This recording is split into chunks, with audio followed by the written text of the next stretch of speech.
Hello বন্ধুরা, তোমরা কেমন আছো? আশা করি তোমরা ভালো আছো, আমিও ভালো আছি।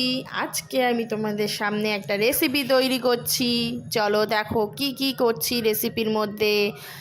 দেখো, এখানে আমি নিয়েছি সেদ্ধ করা ম্যাগি, তার সাথে নিয়েছি কর্নফ্লাওয়ার, পেঁয়াজ কুচি, লঙ্কা কুচি, একটা গোটা ডিম, আর কিছুটা দিয়েছি গন্ধরাজ লেবু, যাতে এর মধ্যে একটা সুন্দর ফ্লেভার তৈরি হয়, ডিমের গন্ধটা যাতে না আসে। আর দিয়েছি সামান্য একটু ম্যাগি মশলা, তার সাথে দিয়েছি স্বাদ মতো নুন, হলুদ।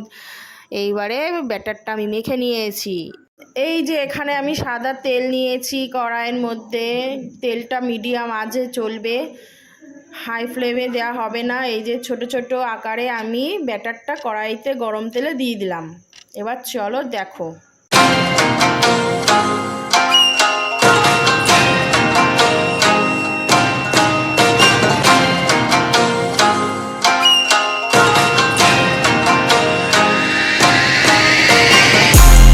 হ্যালো বন্ধুরা, আমার রেসিপি তৈরি।